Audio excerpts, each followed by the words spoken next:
Welcome to our Metal Reactions channel. I'm Brad. I'm Alena. We've been having a great time taking a journey through metal with you and each other. If you enjoy our videos and would like to support us, you can join us on Patreon. It's €1 and will help us to put out more frequent and better quality videos. You can find the link in the description below. So we are back to some more Tool, one of your favorites. Yes. So we're still on the Ænima album. We're now going to probably transition forward into newer albums. We've been on this album a while. So this is going to be a double listen to both the Ænima album version as well as the live version. I think you pronounce it Salival.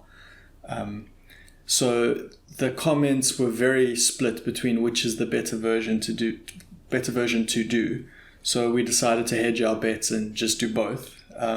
What's the song? It's Pushit.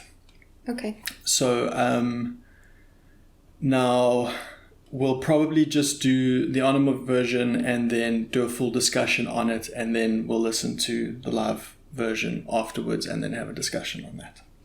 Sounds good. Okay, let's get into it.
Music. I mean, it's all. I think it's again like another songs that we heard from this album, when there's like this guitar that is making the core of the music, and then there are things on top of it. And also, I think it's also like the voice is sort of. It sounds like it's coming through something, like not. And it's amazing how.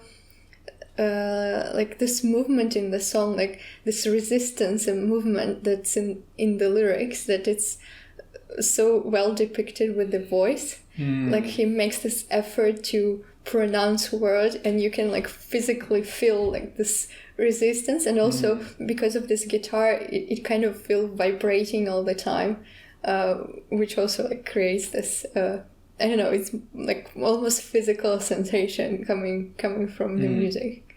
Okay, we'll get into the lyrics at the end, but that's a really cool observation actually with the lyrical content, but just the resistance part. I mean, like this friction, this pushing, this pushback. Okay, cool.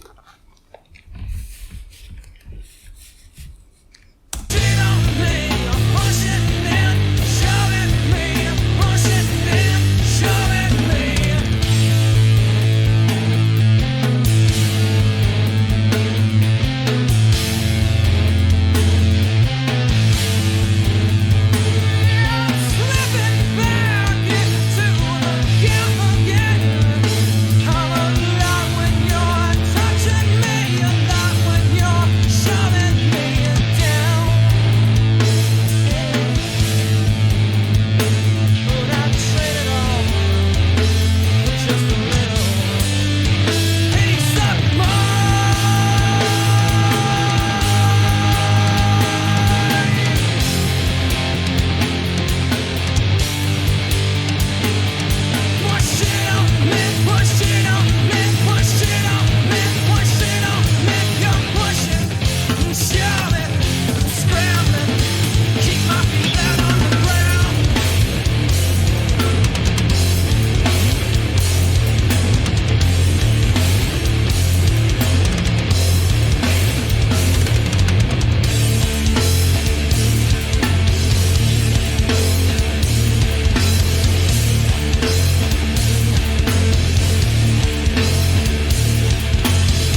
I like how they always take time with their music.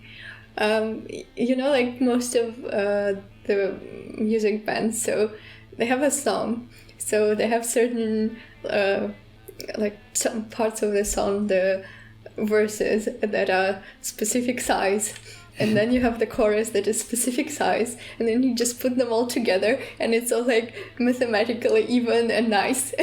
And then you have two that just we don't have any kind of specific length anywhere. We're just gonna take time here and then reflect a little bit here, and then you just have only music here, and it's like the same length. We could have made a totally other song out of those parts without lyrics, and it'll be a perfectly great song. But we'll just take our time, play what we want. Maybe we get to the end, maybe we don't. That's not actually the point. Yeah, that's nice. I mean, when in the same song you have time like to reflect on what you heard before, and then completely forget what was before and just enjoy the music, and then oh yeah, that's the song again, so let's remember what happened in the song. It just sort of carries you away. Yeah. Okay, so enjoyable. Yeah, definitely. How does it compare to some of the previous songs we've done? Because you've really enjoyed the previous song, so up there to the same level, a little bit better. It's worse. Well, I don't know. It's hard to compare because they're all very different. Mm-hmm.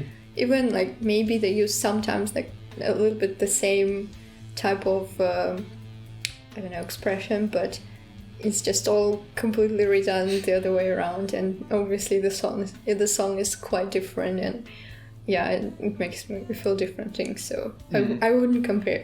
Okay, no, that's cool. What's quite impressive from that perspective is, so all the tool that we've done, which is quite a few now. There is a playlist, by the way. If you haven't seen all of our previous full reactions, you can go see the playlist in order that we did them. But only Sober was from a different album. The rest of the songs we've done are all from the same album. So to have sort of that much difference in one album is pretty cool. I mean, you still don't even know like how they grow from here, because this is still relatively raw tool. Like they still obviously developing stuff in later albums. Well, it doesn't seem like it's something developing. It seems like it's a really perfected sort of vision of what it should be.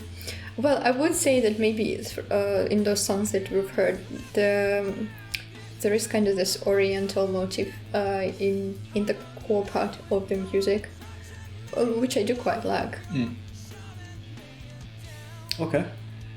So yeah, from my side, just what more can I add to that? You said it really well, but it's just instrumentally awesome song to just be quite inward with. Like, you know, you can just close your eyes, and especially because we do these versions with no visuals, I think it kind of enforces that or encourages that as well. But you can just go like really deep within yourself and just like listen and hang on like every piece of every instrument, and like, you know, slow parts and like thoughtful parts, and then just like really like, you know, want to bang your head parts, and interesting variance in the music, you know, like weird kind of different times that the instruments come in and out. Just love the song, fantastic song. And so this is a version. I do know this version very well. The next version that we'll come to will, I think, be a first time for me. I don't think I've heard the next version. But before we get onto that, lyrically? Well, I mean, first when I was hearing it, I was kind of thinking that maybe it's about a kind of relationship between, well, like romantic relationship, because there were obviously like a person addressing someone, and then there was a talk about love, but then it did seem that it was kind of a traumatizing kind of relationship, and so basically when one person is is feeding on each other or something like that. But then it didn't completely not all the lines completely fell into this theory. Especially there were some references to the gap and then to the infant here before me and stuff like that. Yeah, which seemed quite weird. And then even in that repeating line, you still love me, and she didn't mean to push it on me. So there is like, I address it to you, but then there is another she there. So... And then I came up with this like really weird association. I don't know how, like, if it's true, but it seems like there are two like children growing inside a woman's womb. Okay. And like everything perfectly fits on it, because like they're in this confined space, and she is actually the mother.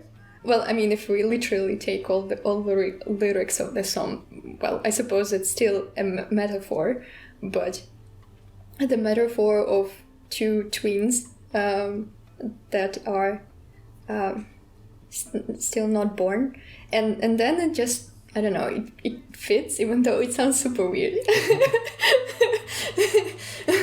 Like in the beginning, I saw the gap again today while you were begging me to stay. So. Take care not to make me enter. If I do, we both may disappear. So it's basically one child or infant is pushing another child down. But if it goes through like this gap, you know. Yes. If he is born, then another one is going to be born. Or if it's like premature birth, then both of them may die. So one cannot like, you know, just push someone away from and get all this space, because he will be risking his own life. And also because I noticed, I don't know, well, I mean, I was going to say, I don't know if it was intentional, but since it probably was intentional, I shouldn't even question that. In some parts it was a more muffled sound. And then in some parts it was more clean sound and more loud. That gave me an impression that possibly it was like two of those infants talking.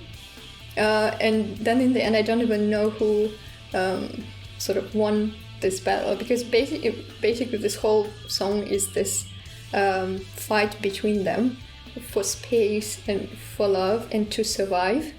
And basically it's a fight for survival, but with a twin. And that's why he's saying, what is this but my reflection? And then this weird line about choke this infant here before me, it makes sense.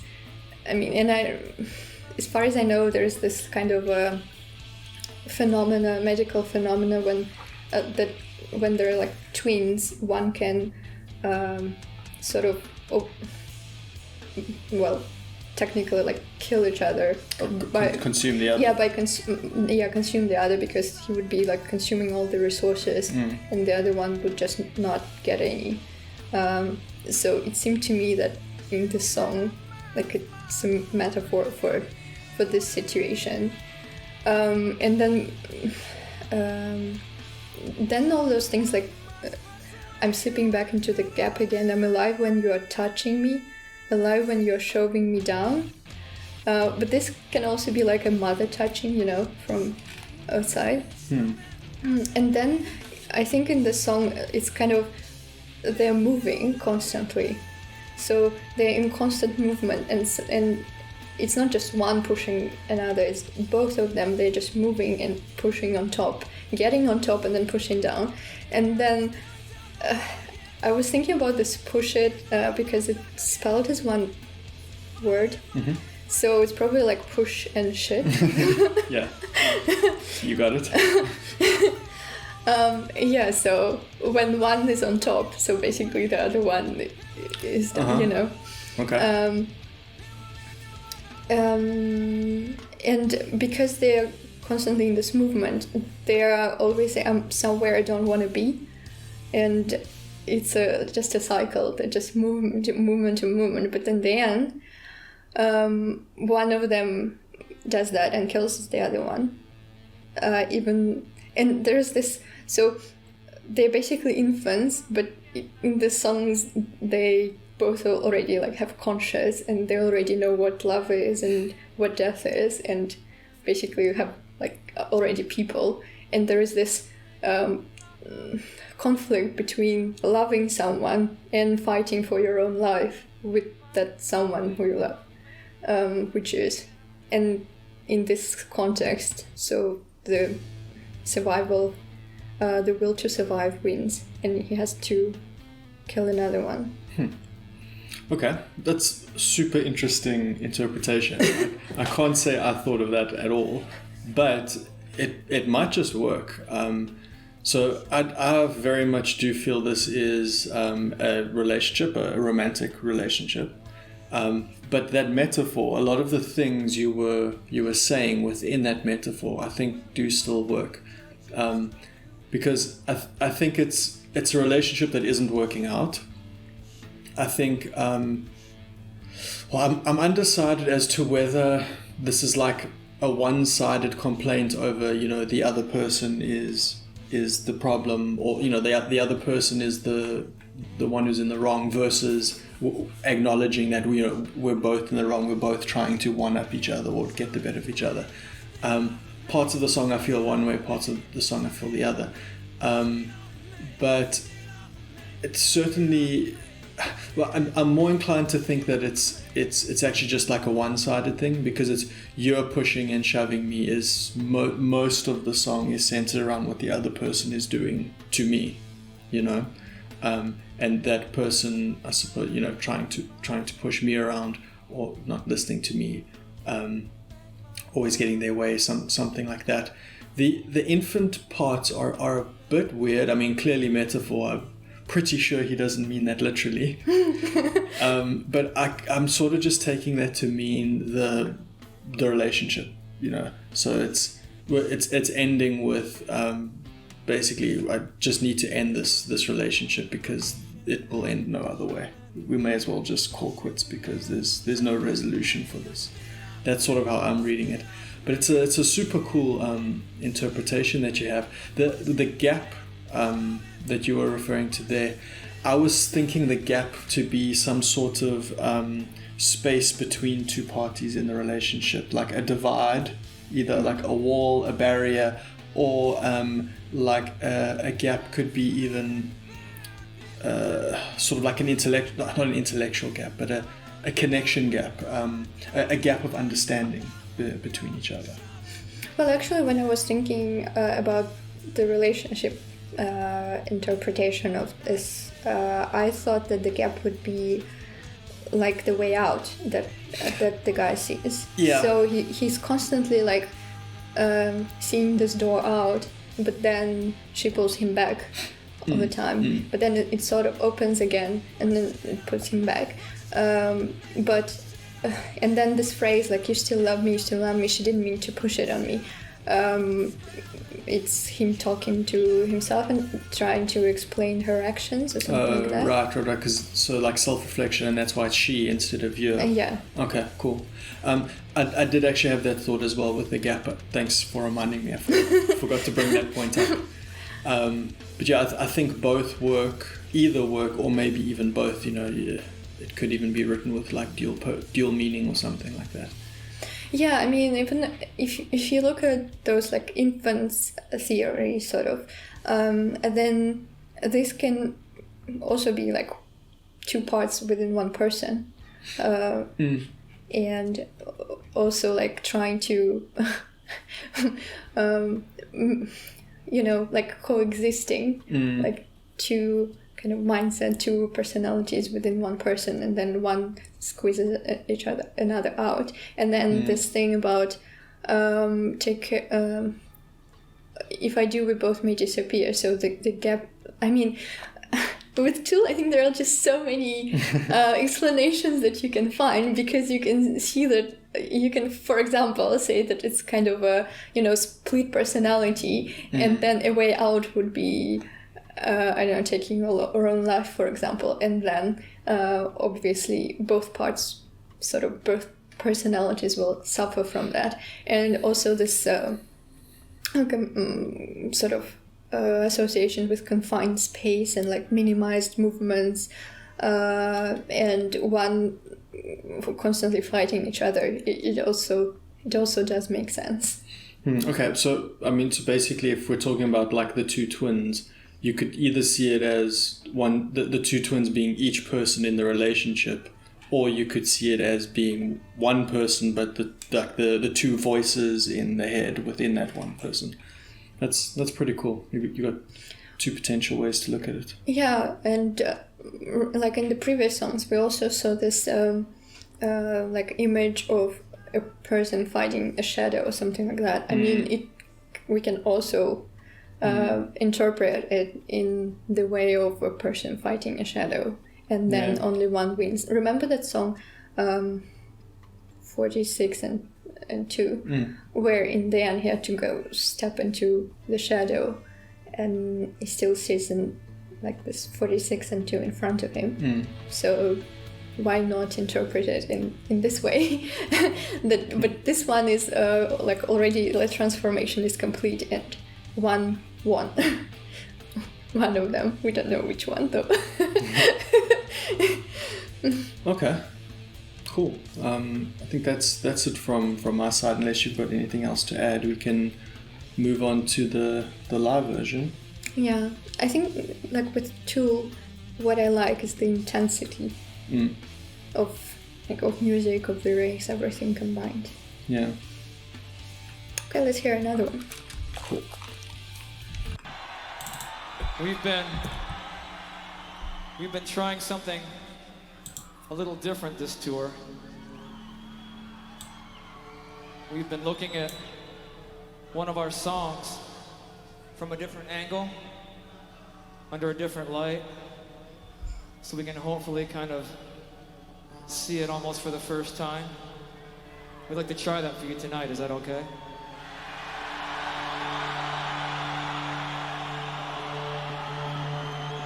We're gonna need your help, though. We need your help and your permission. So we need you to find a comfortable space that's not only comfortable, but vulnerable. I want you to shut your eyes and go there, and we'll meet you on the other side.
strike you down.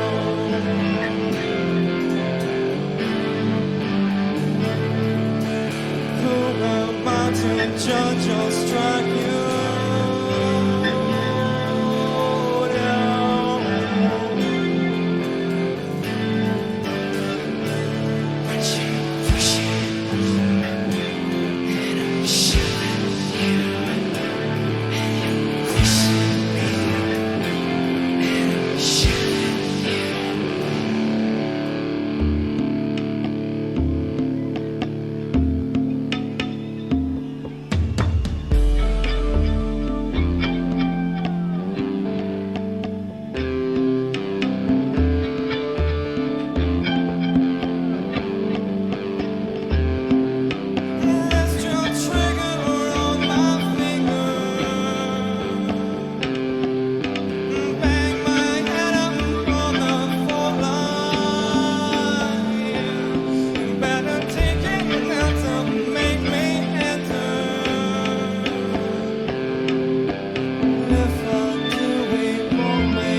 somewhere I don't wanna be.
So have you heard it before?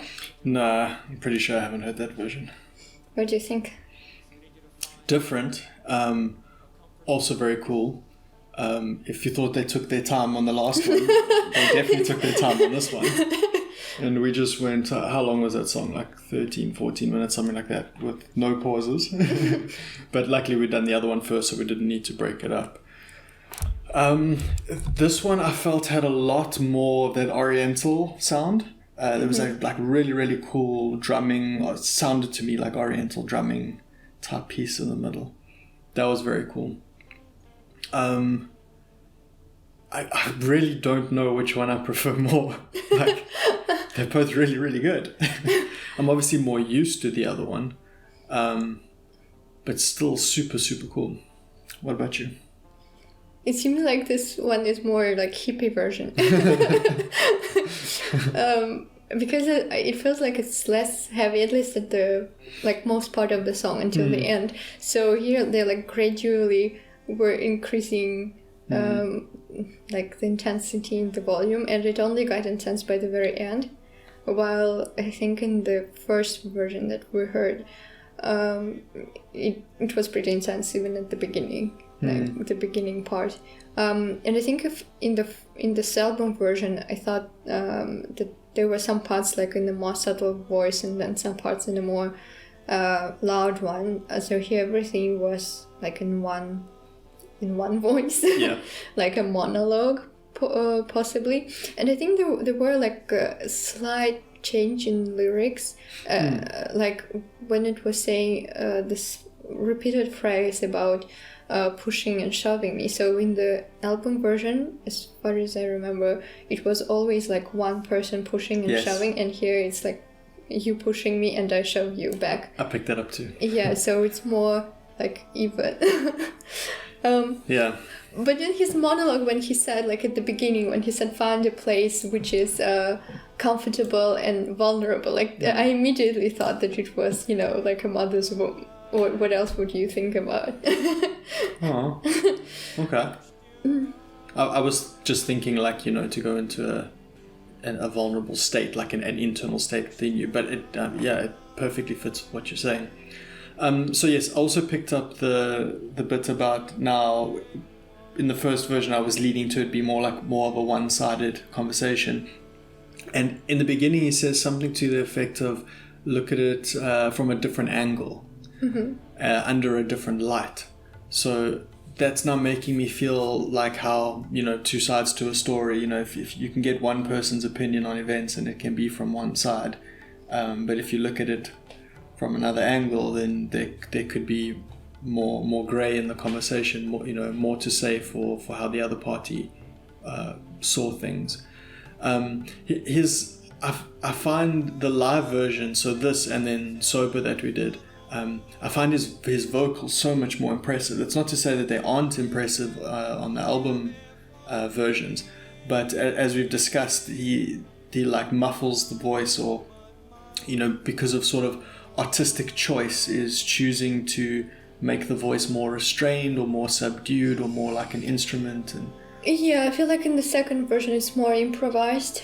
It's as if he didn't even know what he would go with, but then in this moment he feels like singing this way. I'm not sure. I mean, of course you could be right, because I have no idea what the answer is, but I feel like they're way too calculated to leave something to improv. Well, I mean, when you're I don't know, I think when you're sort of recording an album, then you can calculate every little thing. Yeah. But when you are on the stage in this moment, and you have this one chance to try something different, then you're in a different state of mind. It doesn't, it's a separate thing.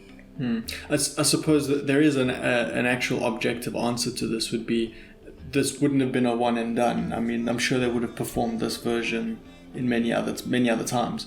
So probably the answer to that question would be in their subsequent performances of this version of the song. Do they do it the same every time, or is there some differentiation? I'm sure you guys will know the answer to that.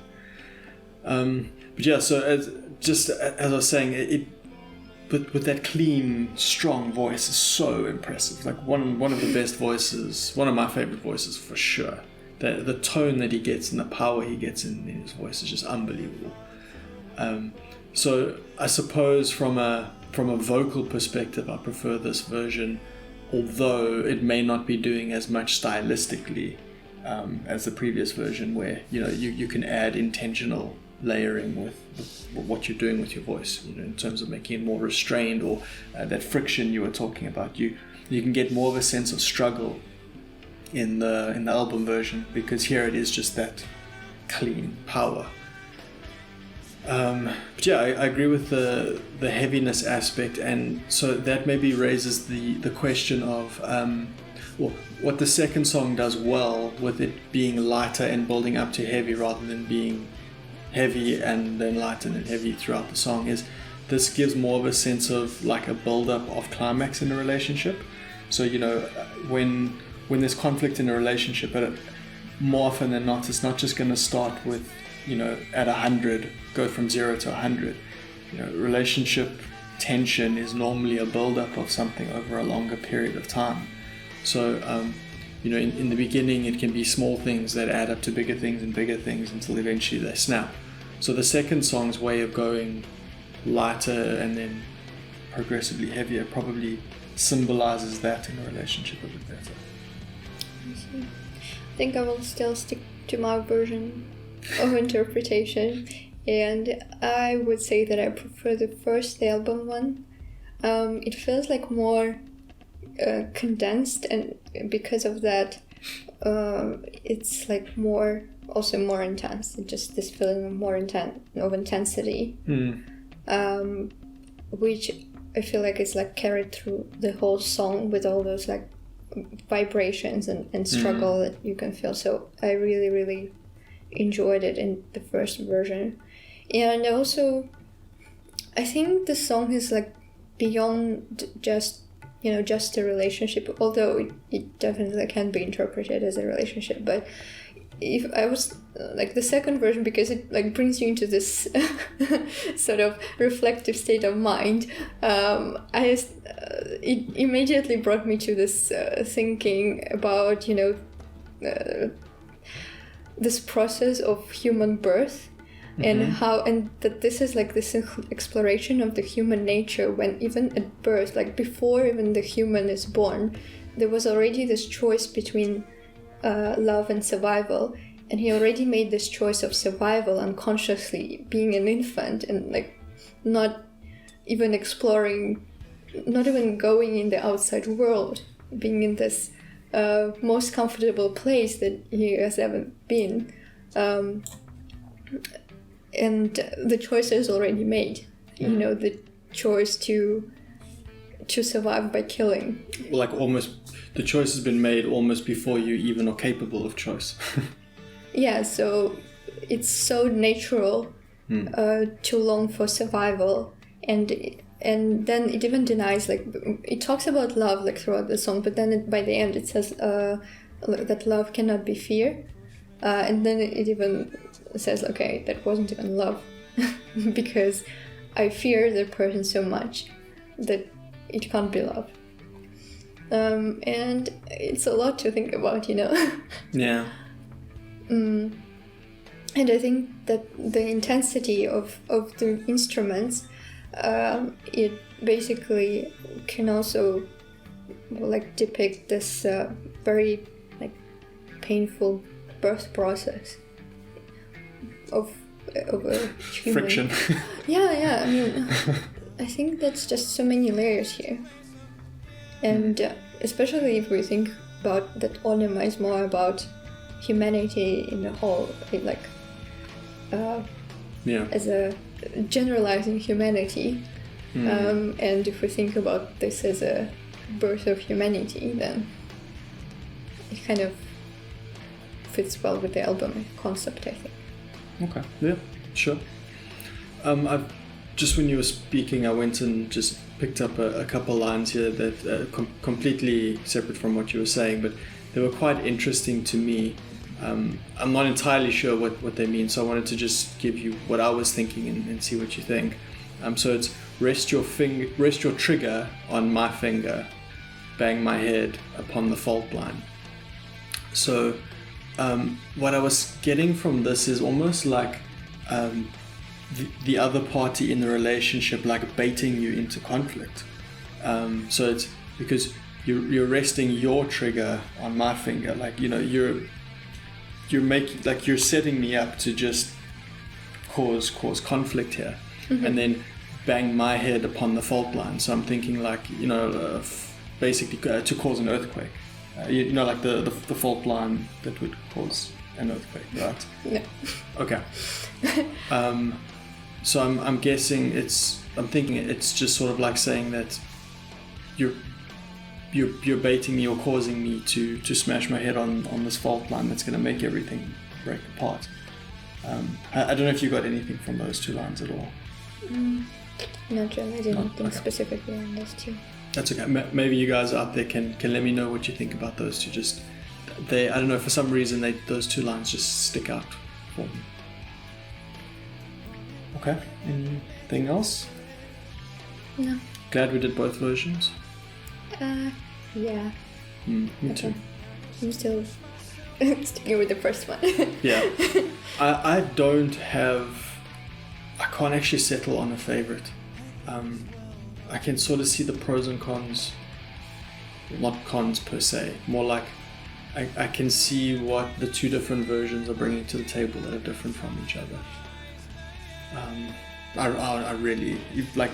You don't have to make that choice. Yeah, there's no clear winner to me. I like them both. I'm glad we did both and were able to contrast them against each other. Okay.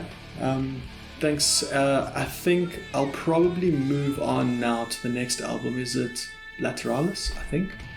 Yes, Lateralis. So if you could give us your suggestions from that album. I think with Tool, just the way that we're doing it, it makes sense to just move chronologically through the albums rather than jumping all over the place. So let me know what songs from that album you'd like to see. Thank you for watching. See you soon.